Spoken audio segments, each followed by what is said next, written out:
Hello, everyone, and thank you for joining our Mastering the Mortgage Game webinar series that OnCourse and Scotsman Guide has put together for you here. I wanted to kick things off with some brief introductions, followed by an informative conversation with our featured top originator, Tammy Saul. The webinar should last around 25 minutes with a Q&A after, so if you have any questions, please ask them in the chat. Okay. All right. For over 30 years, Scotsman Guide has helped originators find success through a variety of tools and content. The SG Pro membership that we offer includes the residential and commercial magazines that each have lender directories with hundreds of lenders in them. We have tons of great content, award-winning articles, and of course our annual rankings are published in those as well. And if you wanted to go digital rather than analog, you can always jump on to lendersearch.com. This is, as it says, is a great marketplace to find residential and or commercial lenders that can basically do any real estate, can lend on any kind of real estate property that's out there. We have a great collection of commercial and residential lenders. Getting back to the top originators, this next submission period starts January 1st. It runs through the 31st.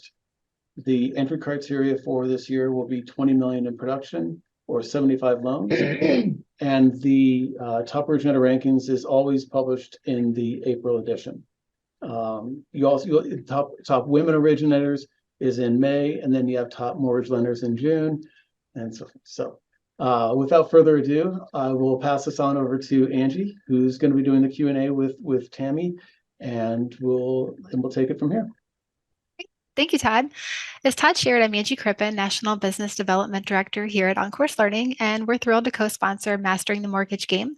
And I look forward to jumping into our session with top originator Tammy Saul in just a moment. Here at OnCourse Learning, we've been in the industry for 40 years, and we really have strived to be a one-stop shop for all of your NMLS, education, compliance, job knowledge, sales training, you name it. We truly hope that we have it under our umbrella for you. Looking at today's date, it's September 27th, and it is a friendly reminder that you need to complete your CE this year. So I know most of you on this call have not probably even thought about it yet. So we hope that you'll utilize OnCourse Learning and our many available formats for your CE needs this year. If you are hiring on your team, or you're maybe on this call thinking about getting into the mortgage industry, we have a really great product, MLO Test Ready. It has a 90% first-time pass rate on the UST, so a fantastic product to look more into.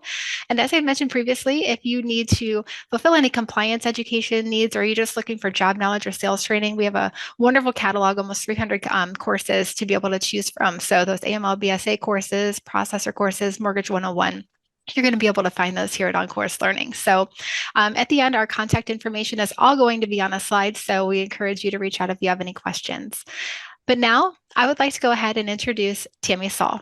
Tammy Saul, founding member of Federal Hill Mortgage in 2006, is an award-winning loan originator who has been recognized as a top producer nationally since 2016. Most recently in 2022, Tammy was ranked number 1 on the East Coast, number 1 in Maryland, and number 11 nationwide across several 100,000 loan originators. She earned her MBA from the University of Baltimore in 1999, and her Juris Doctor from the University of Maryland in 2001. To this day, Tammy continues to hold her license of practicing law, but chooses to do what fulfills her most, making the American dream of homeownership possible through sound, honest, reliable, and professional mortgage planning of the highest caliber. Ladies and gentlemen, Tammy Saul. Hello, everyone.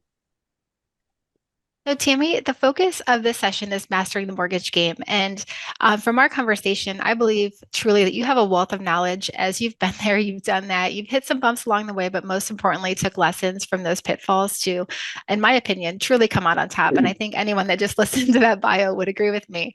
But your origin story is fascinating. Would you mind sharing with the audience what initiated your journey into the industry? Sure, absolutely. Thank you, Angie. That was an amazing introduction. I hope to follow that with some value here. So as you heard from Angie, I started my career as an attorney. An attorney is all I thought that I would be, because that's what you do when you go to law school. You're an attorney. I was, get this, I was fired from my first legal job out of law school for not meeting my billable hours. So I was fired for not producing enough. Devastated. This was 2002, and we all know the economy in 2002 was a very tough one to get hired in. In fact, I graduated from law school several months after 9/11. So I was devastated, and I was lucky enough to find another legal job at another law firm in Baltimore. And then after a year there, I was fired again. So I was at the lowest bottom of the mental rung that you can imagine. But my boyfriend at the time, who's now my husband, was a mortgage loan officer. And we all see how this is going, right? He was a mortgage loan officer. He was a director of sales at a mortgage company. And I didn't want to lose face and tell everybody I didn't have a new job yet. So I said to Ryan, listen, can I just come work with you for a few months until I find another job? I'm going to put myself out there. And I put my resume out looking for another legal job. I joined his company. They took me on right away. At the time, remember, there was no licensing, right, Angie? There wasn't any requirement of licensing. So I was literally sat down with the owner of the branch. He told me what DTI was. He told me what LTV was. We spent 45 minutes telling me how this mortgage thing works. And it was the subprime market. He put me in a desk behind a cubicle, which was a big difference from what I was used to, right? I was used to having a door with my nameplate on it, coming to work in a suit. Here, you could just show up to work in flip-flops. You sit in a cubicle. And I was told to call dialer leads. So it was very, very humbling, but I was determined, and I've always been determined to make the most of everything in front of me. And I did it. And within 3 months, I became the top producer at that branch, not even knowing very much, just flying by the seat of my pants, making a lot of mistakes. There wasn't any training. There wasn't any on-course learning. There was nothing except for me just making mistakes and continuing to keep going out of sheer determination just to make it work. And that's how I started in the industry. Now, mind you, after 3 months doing very well, I still thought, well, I'm going to go back to law because this is not what I went to school for. I've got my MBA, I've got my law degree. I've got to go back to practicing law. But what happened was I just continued to do better and better every month. And after a year to a year and a half in the industry, I went to Ryan and I said, Ryan, we can do this on our own. And those are the exact words that I used. I said, we can do this on our own. And unbeknownst to me, he went and started doing it. I couldn't do it. I'd only been in the industry a year. To become a broker, to have your own company, you have to show that you've been in the industry a while. So he went and he did it. He formed the company that we have now out of the basement of our townhome. We didn't have much money. We didn't have any employees. We didn't have any marketing. We didn't have any website. We just had clients that followed me from the company I left, which, by the way, actually, I was fired when he found out we had a company. That's another story, right? So that was pretty rough. But we had maybe $10,000 to $20,000 in the bank. That's all we had. And I had a few clients who followed me, and I multiplied those clients into other clients, and we just kept on going. And there were definitely tough times, but we made it through. Every change in the market since then, we've made it through and we've grown. Yeah, your journey has just been very impressive. And what I think I like about it the most, and truly anyone in this mortgage industry would have to agree, is that you have to really be able to rally those pitfalls. Like there's going to be good times, there's going to be bad times, and it's being able to really look inside and get over those humps. So you had talked a little bit about having those hurdles initially. But reflecting back on your early days, what pitfalls and rookie MLO mistakes would you caution both new and seasoned MLOs from making? A lot. I'll have to narrow it down to 3. So the first one, Angie, is that, hindsight's 20/20, right? And so I try to take that out of the equation. But I would say the biggest piece is that I spent too much time with the wrong people. And when I talk about people, I'm talking about not just referral partners, which include real estate agents, but not only real estate agents. I'm talking about people that I hired that weren't the right fit for me, the community of people I associated myself with. And it's really hard when you're new because remember, I started with 5 clients and you want every little piece of business that you can get. And so you're grabbing onto everything that you can. And at some point, and it's hard to know what's good business and what's bad business, but if I could just rewind and do it over, one of the things I would have told myself is avoid toxic people. avoid toxic agents, avoid toxic referral partners. Yes, you may have a lull. Even if they're sending you business, avoid them, because that toxicity will infect you. That toxicity will attract more toxicity. You know, my coach, who I'll talk to you about as well if I have time, one of the analogies that he makes is, he said, Tammy, if you have a donkey in the office and a stallion is knocking on your front door, as soon as they open the door, they're going to smell the donkey poop and they're going to run, right? So you got to get the dirty donkey out of your life.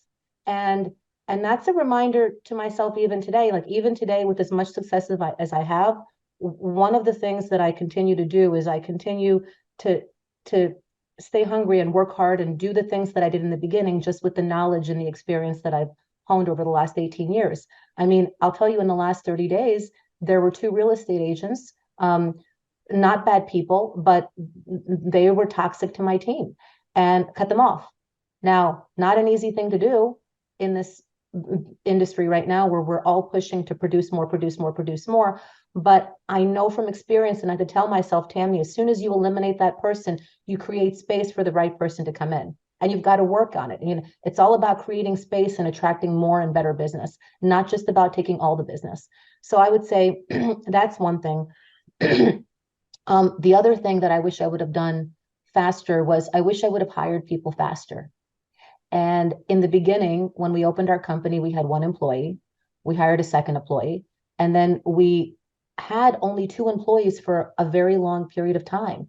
And I was afraid to hire more people, because what does that mean, Angie? That means you have to spend more money to hire more people, right? But you have to trust yourself that when you do that, as long as you take that space that they've created for you to create more business, you have to be diligent. You have to be focused. You can't just hire the person and walk away. You have got to stay hungry and working hard, just working hard at doing different things. That person that you just hired will create more revenue, will create more business. And you've got to trust yourself. And when you do that repeatedly over time, you grow. And I'm getting ahead of myself here, from an individual broker owner with 1 or 2 employees to where I am now, where I have 20 people on staff.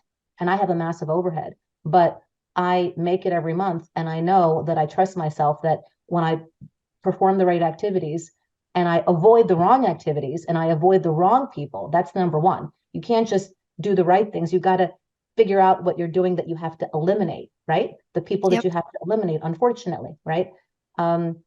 So, I didn't hire fast enough. That was the second thing. And then the other thing that I wish I would have done differently early on is that I wish I would have trusted the people that I hired more. You see, if you hire the right person and they're doing what they should be, and we look for unicorns, I only hire unicorns, by the way, then you don't have to micromanage them. And if you find yourself having to do it, and then you withdraw them, and then you stop micromanaging them, and then they're not doing the work properly, you have to eliminate them immediately. They may be great people, they may be nice people. I've had many nice people, but you have to look at it as you're building a Super Bowl team, and there are many nice people who can play football, but you're looking for the players who are going to win a Super Bowl. And that's the way you build a team. Wow. I mean, that was valuable insight. And I'm sure for some of the newer folks on the call, like turning away those bad leads is probably like very scary, but extremely valuable. Yes. I mean, yeah. I mean, obviously you've done it and you've excelled very highly in this. So your advice is definitely one to stand behind. So kind of talking about this, and you talked a little bit about how the market is competitive currently. Can you share 3 actionable strategies for thriving in today's competitive market? I sure can. I would say the first one, Angie, is that we have to recognize the market that we're in. And I'll explain to you what that means. We have to recognize truly what's going on, and we have to acclimate our actions specifically to what's happening. Okay. It's, I akin it to Madonna. Well, how has she survived for decades? It's because every time there's been a shift, she's recreated herself. So we had to recreate ourselves in 2009, hugely. Many mortgage companies went out of business. We recreated ourselves again in 2012, in 2016, in 2019, 2021. What's happening right now, and I think most of the loan officers listening, and you as well, will understand, is that you have to do a lot more work on the front end with the consumer for maybe a quarter of the output that you used to have, right? So there's a lot more upfront activity. There are more pre-approvals. There are more conversations. There are more letters. There are more offers. There are deals falling through. So you have to be able to handle a large volume of that, and you have to increase that on the front end. And that's unlike anything that we've had before, right? In the refi boom, the problem was not enough processors. Everybody was stealing processors from everybody else. The more processors you had, the more loans you can close. It wasn't so much about loan officers. Now you really have to have that beefed up front end support structure and technique to be able to handle the large volume of people that need help. Because in the past, if you pre-approved 3 people, one person would turn into a contract in the next 30 days. I'm just giving an example. Now the ratios are triple that. So that's the number one, is that now more than ever, it's important to have that someone or someone's handling that for you. I look at files, but I am not the one writing the pre-approval letter. I am not the one sending the congratulations, you're pre-approved email. I created the form, but it's not necessary for you to do that. You have to have somebody to do that for you. And I know people listening to this are thinking, oh yes, but that's going to cost me money. It's going to cost you more money if you don't, right? Because as long as when you delegate those actions, you spend the time that you've created for yourself in focused loan production activity, you will do better. So, that's the first. Another one, Angie, is that this is what I do. I focus every day on what I call moving the needle forward. There's always a moving the needle forward. And I'm obsessive about moving the needle forward. I literally will create a list every night before I go to sleep. Not every night, most nights, or in the morning. And it says, I'm sure it's there mentally if you don't make it on paper. Exactly, it's there mentally. So I create a list of, this is what I need to do to move the needle forward tomorrow. And one of the things that happened when I started doing that is my brain started saying, oh, well, I'm not going to get to that because I have to call that client. I have to lock that loan. And like, no, those things aren't the things that you should be doing. Are what's going to move the needle forward the fastest, the shortest bridge between what you're doing now and getting a new piece of business in the door, right? And that looks different for different people.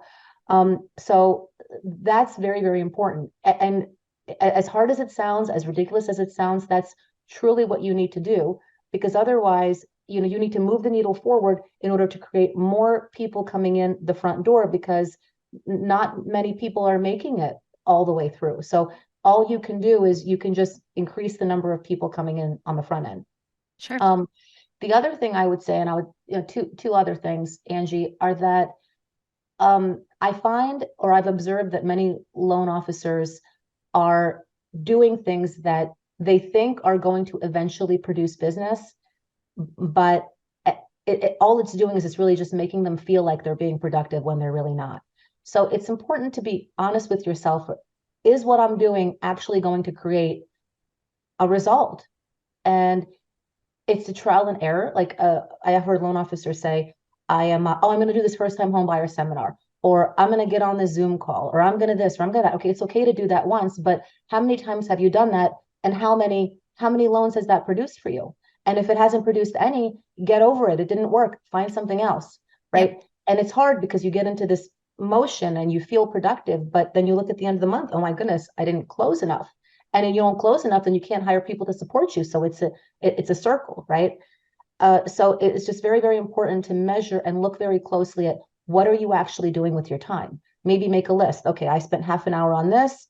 And it's tough. It's tough. It's like looking in the mirror with no makeup on. It's like getting on the scale. So nobody wants to do it. Right.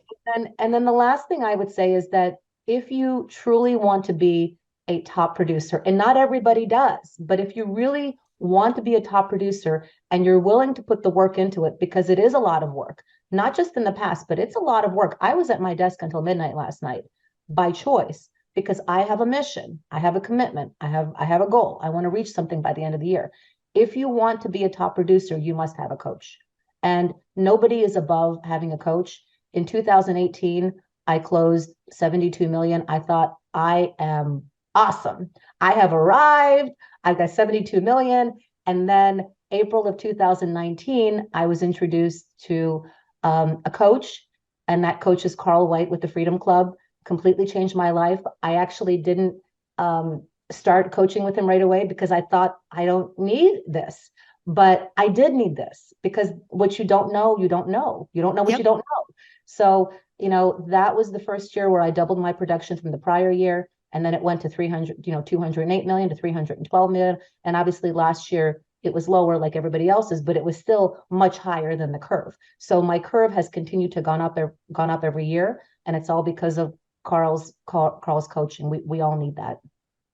You definitely took a chance and it's definitely worked out well. And yeah, I hope you get that goal. And I have no doubt that whatever you set as your goal, as your stretch goal, that you're probably even going to exceed that stretch goal, just from what I know of you. So definitely good luck on that goal as well. And that is valuable information there. So hopefully you're taking notes. But again, we're going to send out a recording of this. So in case you missed something, definitely want to make sure that you're able to capture it. Um, Networking. Now, networking is hugely important in this industry because you have to make friends with people, you have to make leads. Can you tell me a little bit about how you have honed into being such a good networker, communicator? And one story that I really liked from our initial conversation was when you got licensed in Texas and a little bit about what you did there. Can you just tell us again, just a little bit about how you've honed your networking skills and that Texas story? I just think it's so wonderful and people could probably get a lot out of it. Yes. So Angie, admittedly, this is a difficult question for me to answer. And I think the reason it's hard for me to answer is because some of it's just innate for me. So, I know that doesn't really help people, but to hear this, but I'm just answering your question very directly is that, I have, when I communicate with people, I've just naturally, and this is from my education and my experience, I just naturally am very clear. I'm very direct. I satisfy a need. So maybe that's something that you can, all of us can work on. Nobody likes a salesperson. I don't like being called a salesperson. I'm not a salesperson. I am a person who genuinely gives clear, direct, valuable information and insight and advice and direction. And that is what I'm told. That's what I'm told that I do.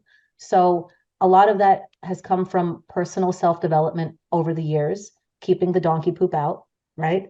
So personal, and I've struggled with it for years. I wasn't always where I am right now as a person, and I continue to grow and to develop. And so I think many loan officers, okay, what can I do to network? I have to have lunch meetings. I have to have coffee appointments. Do you know I don't do coffee appointments? I don't like them. I don't like them. I mean, if I'm working with a real estate agent and we have, it's not that I don't real estate. I don't like. It's not that I don't like real estate agents. I don't like coffee appointments because I think it's a waste of time.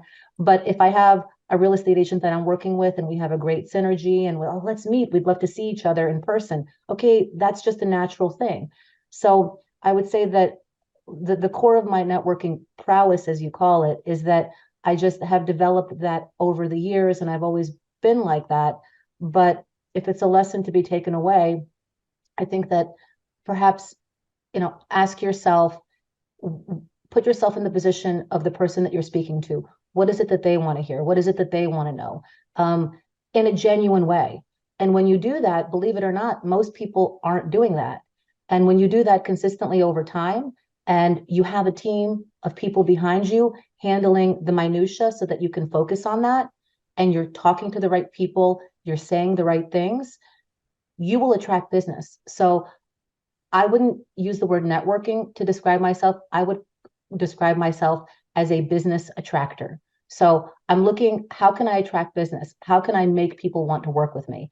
Well, most loan officers, they're on the phone with a real estate agent. They're asking for the next deal. I do that too, but typically they're giving it to me before I ask because I demonstrate value. I demonstrate results. I focus on satisfying a need. And that's gratifying to me. It's really gratifying to me. Now, one of the things I'll also share is that I started with social media, but this has been very recent. This has just been in the last few months. And that's been as a layer on top of everything else. Social media itself isn't going to get you long-term results. That's really great information there because I think a lot of people in this time are looking to social media to kind of turn the Shortcut. needle. So yeah, exactly. Would you mind just kind of throwing out that Texas story? Oh, you know, I know we talked about this, Angie, a couple of weeks ago. I don't remember exactly what it was, but I can tell you that I recently became licensed in Texas. And for me, that was exciting, not because I needed to be, since I have a great presence in the states I'm already in, but for me, it was an opportunity to prove to myself that I can go into any area where I don't have a presence and I can create one. And it's kind of akin to starting as a brand new loan officer, right? So I'm a brand new loan officer in Texas. Yep. And it was and I proved to myself. And how did I do it? I mean, guys, it's really easy. It's public information. You get a list of the people that you want to work with, typically top producing individuals, and you just call them, or you have somebody call them for you and schedule appointments for you.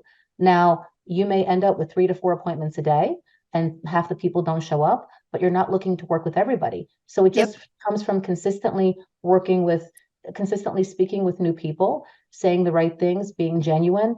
And I can tell you that the vast majority of the agents that I actually speak to in Texas, the end of the phone call always ends with, yes, I'd like to send you business. I'm going to send you business.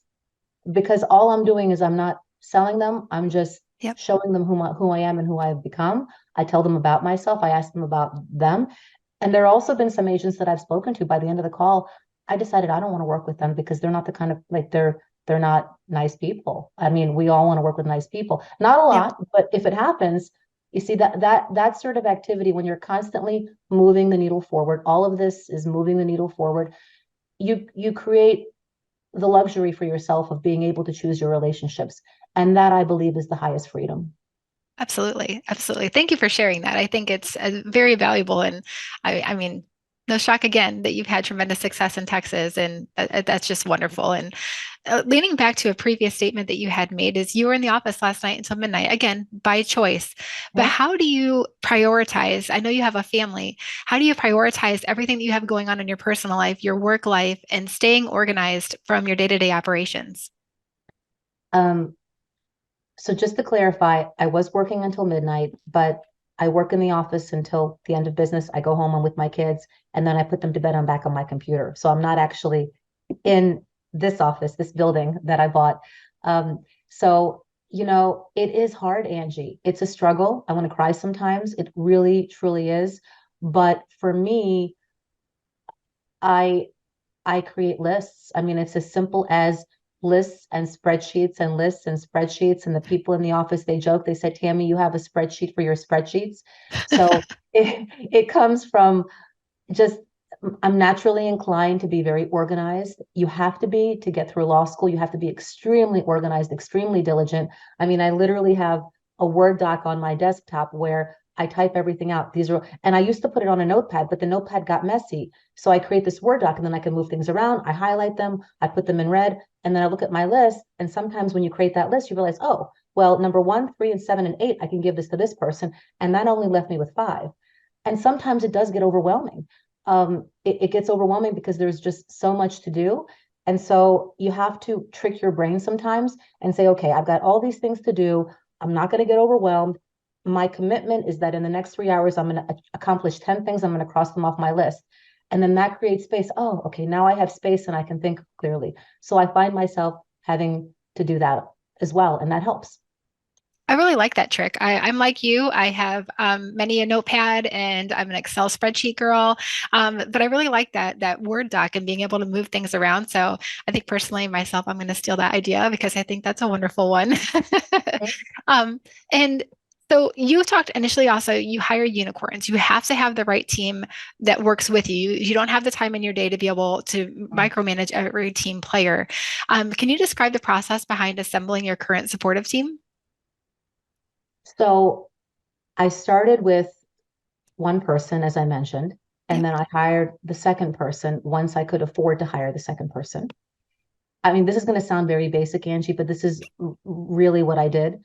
Is I hired the second person, that they then naturally, because I was performing the right activities in this new space that I created to generate more business. And as soon as I could hire a third person, I hired a third person because I realized that my first 2 people were getting overwhelmed. So they were doing what they needed to do, but they were overwhelmed, and I was losing business because I couldn't talk to enough people. So I hired a third person, and then it just became a cycle. And then as you hire more people, then you can have people managing other people. I mean, right now, I think I have, believe it or not, 20 people. I have 20 people. Not all of them are contributing to the bottom line right now because I'm preparing for more business next year.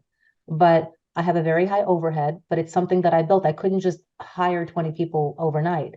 Right. Every time I created more business, I took the revenue and I reinvested it back in the business. In the refi boom, I didn't buy a boat. I didn't go on an expensive vacation. I didn't, buy fancy cars. I actually live very modestly. And I do that on purpose, by the way, because I think mentally, in order to be consistently a top producer, you always have to be if anybody hasn't seen the Arnold Schwarzenegger documentary, watch it. I love it. It's like I relate to that man more than anybody that I've ever related to. He says, always stay hungry. Always stay hungry. So I'm always working hard. I'm always reinvesting back into the business. And when you reinvest, you create another loan, you create another 2 loans, you can hire another person. You can go spend that money or you can hire another person. And I have consistently over time, repeatedly chosen to hire more people to continue to build, continue to build, continue to build. That's great. It's just great. And I was just looking at the time here. We're at about 1:03, but I only see a few questions here in chat. Hart, Todd, would you want to maybe throw out one of those questions here real quick, just so we can? I'll do kind of a combo because a Okay. couple of people had somewhat similar questions about about not doing coffee meetings. But do you have face-to-face meetings normally when driving new business, or is it all over the phone? And also, do you use Zoom with the agents? So I do not do face-to-face meetings or Zoom, but that's not to say that that's not a good idea for you. The reason I don't do it is because that's not what I'm comfortable with. I tend to be very effective on the phone with people. If they ask me for a Zoom, I do it, but I'm not asking, hey, let's get on a Zoom call. Let's get on a Zoom call. Now, maybe if I did, I'd have more business. Maybe that's a good idea, but I personally do not. But I think for most loan officers, it is the way to go to do the Zoom call. Coffee appointments, maybe they work, but I've also seen many loan officers have 10 coffee appointments in a day and it doesn't bring them any business. So, I would always start with a Zoom. Right. And then the last one, I know we're pressed on time. I just wanted to put one more in there. When you expand into like a new area, what do you say if a realtor client asks if you're local in that area? Because like you're say if you're trying to originate in Florida and you're obviously not in Florida, how do you kind of respond to that question or inquiry? So first of all, I believe in answering any kind of question like that comes up, you have to lay a foundation ahead of time to avoid the question. And maybe that comes from my legal training, but I know from experience, these sorts of questions come up. And it's not so much about, okay, how do you answer the question? You have to know how to answer the question, but you have to strategically think of what you can do ahead of that so that the question doesn't even come up. So for me, and I don't know that other people can use this, I impress them with everything else so that they don't give 2 craps where I am, right? But if they do bring it up, then you're honest and you say, I am in Maryland, but I am expanding my business in Florida, and I am going to be opening an office in the future. This is what I say to Texas. I'm going to be opening an office in the future. I don't quite know where. It depends on where I expand my business the most. And I had an agent, actually said this to an agent yesterday, and she says, well, I don't care that you're not here. I was just curious. Interesting. Yeah. That's So perfect. I said, I have a business. I actually, by the way, an announcement, literally half an hour before we started this, I got news that I just got licensed in North Carolina. So very excited about that. Yes. So, I mean, Delaware, PA, I'm not in Pennsylvania. I'm not in Delaware. I'm not in Virginia. I'm not in DC, but I have 30% of my annual business is in Virginia. They don't ask. Right. That's perfect. Thank you, Todd. We kind of ran a little over, so yes, I'll pass it on back over to you, Angie. I appreciate you throwing those out there, Todd. Thank you. Of course. And thank you for putting those in chat too. And Tammy, truly, I owe the biggest thanks to you for joining us on this call today. I hope everyone feels as I have that Tammy has just provided a wealth of knowledge, and I'm going to be using that donkey versus stallion analogy as well. I think that's such a great, like as soon as you said, that's going to stick with me.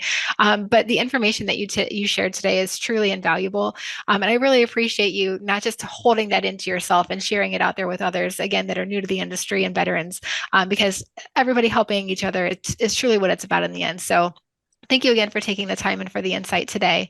And Todd's going to share on the screen our contact information. If you have any questions, feel free to reach out to us. But just so you know, next steps, tomorrow you'll receive an email, which will include today's video, and it will also include the deck. So you'll have that contact information there as well.